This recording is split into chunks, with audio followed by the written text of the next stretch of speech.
Planning bridges the gap between where we stand today and where we want to reach. यानी हम जहां आज हैं और जहां पहुंचना चाहते हैं उसके बीच में एक ब्रिज बना देती है प्लानिंग।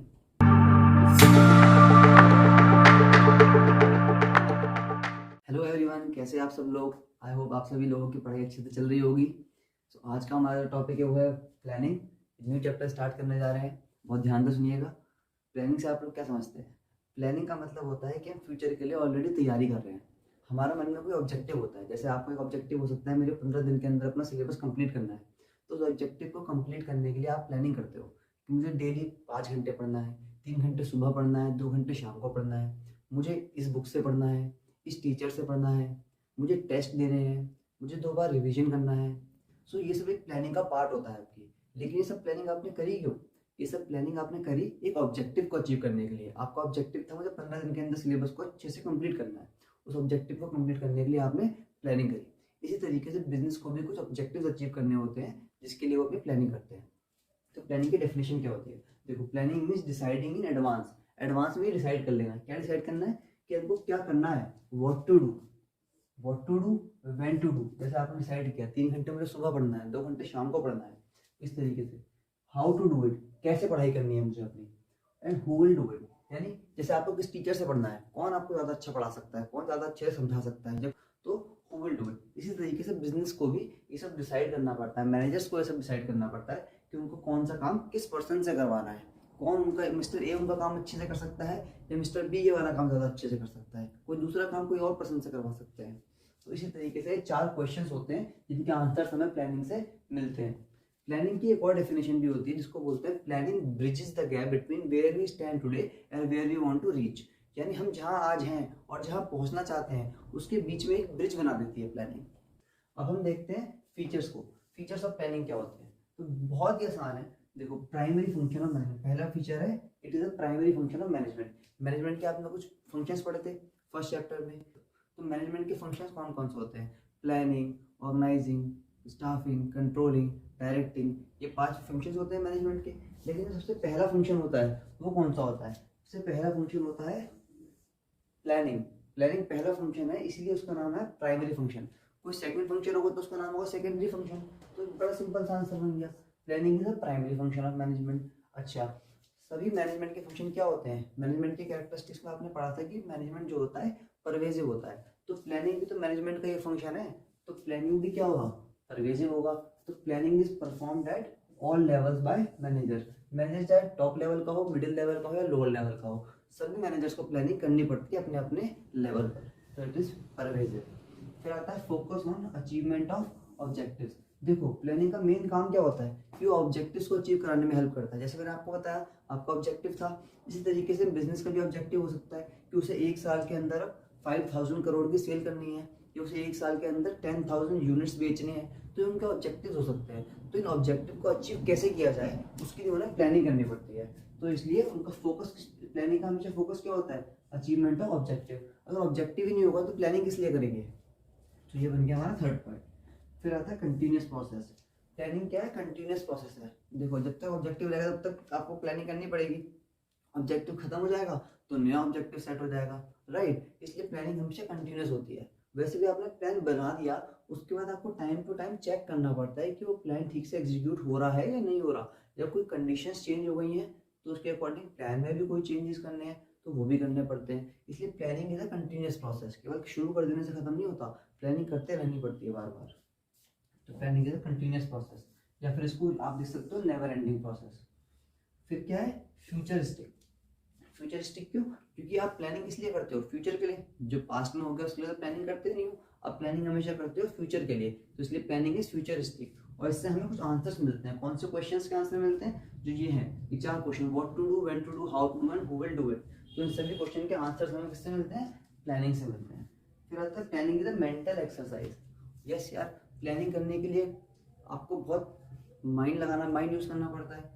प्लानिंग करने के लिए आपको माइंड यूज करना पड़ता है, बहुत रिसर्च करनी पड़ती है, सब कुछ एनालाइज करना पड़ता है, राइट? आप अपना ऑब्जेक्टिव कैसे कैसे डिफरेंट डिफरेंट तरीकों से अचीव कर सकते हो ये देखना पड़ता है, और उसमें से बेस्ट जो तरीका है वो चूज करना पड़ता है। तो इसलिए इसको कहा गया है ना मेंटल एक्सरसाइज, क्योंकि इसमें आपको जो बेस्ट तरीका है उसको सिलेक्ट करना होता है। अब आगे हमारा लास्ट पॉइंट वो है डिसीजन मेकिंग, क्योंकि आपको जितने डिफरेंट ऑल्टरनेटिव्स आपके पास अवेलेबल है उसमें से आपको एक बेस्ट तरीका चूज करना है, तो आपको एक डिसीजन लेना पड़ता है कि आपको किस तरीके को आपको फॉलो करना है, तो इसलिए आपको एक डिसीजन मेकिंग भी करनी पड़ती है। तो ये थे हमारे प्लानिंग के फीचर्स। अब इसके बाद हम समझते हैं हमारा प्लानिंग का प्रोसेस क्या होता है, पूरा प्लानिंग स्टार्ट कैसे होती है और कैसे उसको हम पूरा एंड तक लेके जाते हैं। सो अब आ गए हम अपने प्लानिंग प्रोसेस पे। सो प्लानिंग का पूरा प्रोसेस क्या होता है ये समझते हैं। देखो यार, सबसे पहले मैंने आपको स्टार्टिंग ही जो कराई है बता के करवाई थी कि प्लानिंग कब करते हैं, जब हमारा कोई ऑब्जेक्टिव होता है। तो प्लानिंग स्टार्ट ही तब होगी जब हमारा कोई ऑब्जेक्टिव होगा। तो सबसे पहले हमें अपना एक ऑब्जेक्टिव सेट करना पड़ेगा कि हमारा ऑब्जेक्टिव क्या है। जैसे पर्सन टू पर्सन डिफर कर सकता है ऑब्जेक्टिव। अगर बिजनेस में बात करें तो बिजनेस का ऑब्जेक्टिव हो सकता है कि हमें 1000 यूनिट्स ऑफ प्रोडक्ट्स इस बार सेल करने हैं, तो ये उनका एक टारगेट है, ऑब्जेक्टिव है, तो उसको कैसे अचीव करेंगे।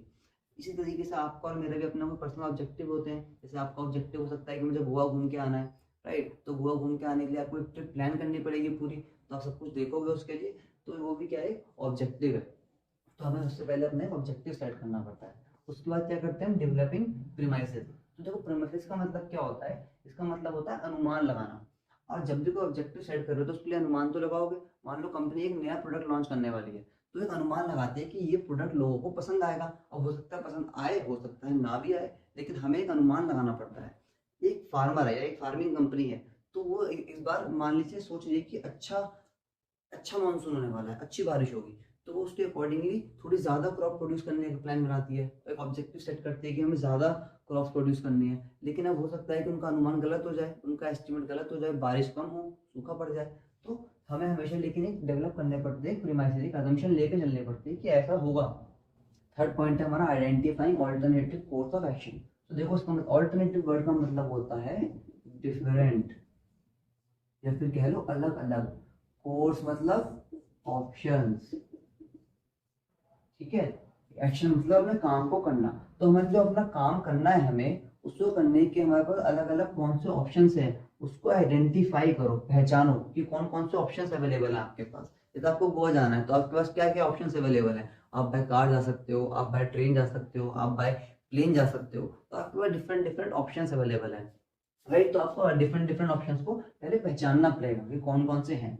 उसके बाद जब आप ऑप्शंस को आइडेंटिफाई कर लोगे तो उन्हें इवेल्युएट करना पड़ेगा। इवेल्युएट का मतलब आपको उन्हें स्टडी करना पड़ेगा या रिसर्च करनी पड़ेगी, किसकी, डिफरेंट डिफरेंट ऑप्शंस की, कि आपके लिए कौन सा ऑप्शन ज़्यादा बेटर है। आपके पास अगर टाइम कम है तो आप उस हिसाब से ऑप्शन चूज करोगे, अगर आपका बजट कम है तो उसके हिसाब से ऑप्शन चूज करोगे, राइट। तो आपको ये देखना होगा कि आपके लिए कौन सा ऑप्शन ज़्यादा अच्छा है।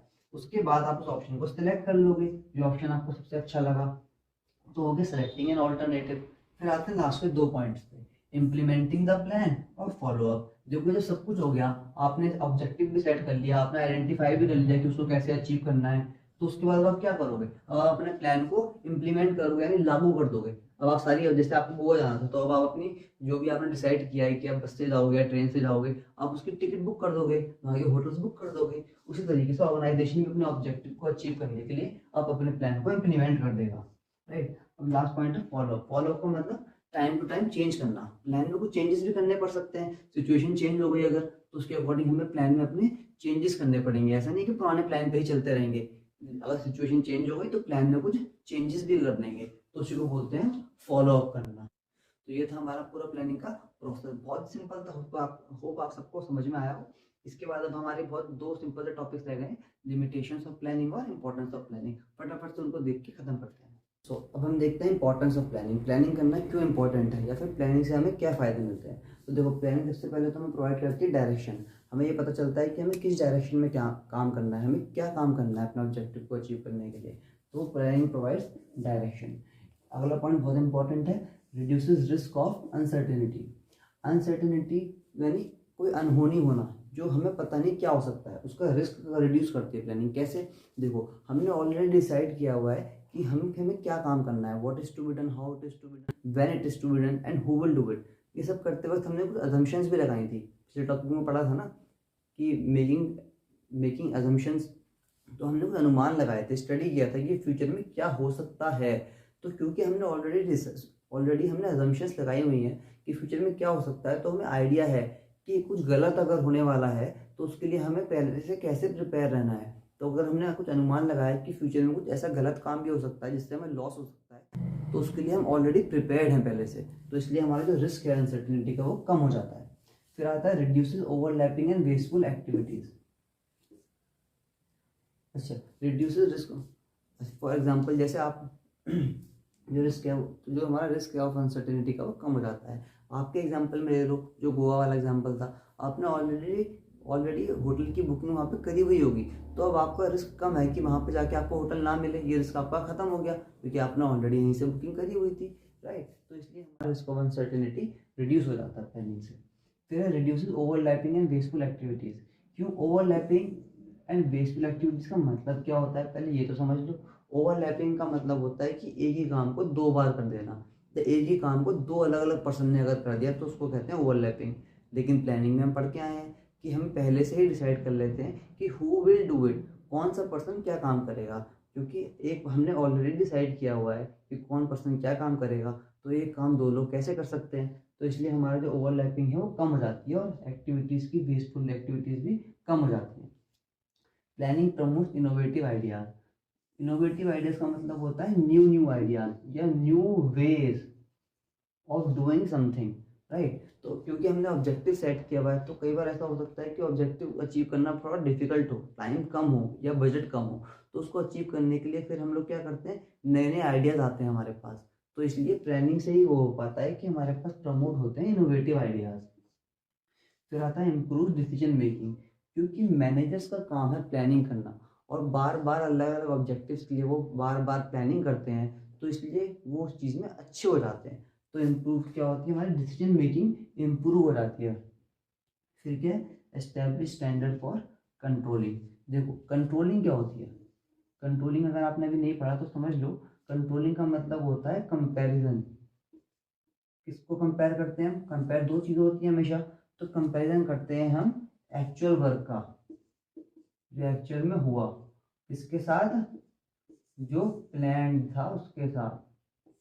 तो मान लो आपने प्लान किया हुआ था कि आप एक महीने में 100 यूनिट बनाओगे, ये प्लान था हमारा 100 यूनिट बनाने का, और एक्चुअल में जो प्रोड्यूस हुए हैं वो केवल 80। तो आपको पता लग रहा है ना कि 20 यूनिट्स कम प्रोड्यूस हुए हैं, तो अब आगे आप स्पीड बढ़ाओगे अपनी प्रोडक्शन की। तो ये कैसे हो पाया, क्योंकि आपके पास, तो ये कैसे कर पाए हम कंपेयर, क्योंकि हमने ऑलरेडी कुछ प्लान किया हुआ था। अगर हमने प्लान ही ना किया होता तो हम एक्चुअल प्रोडक्शन को किसके साथ कंपेयर करते।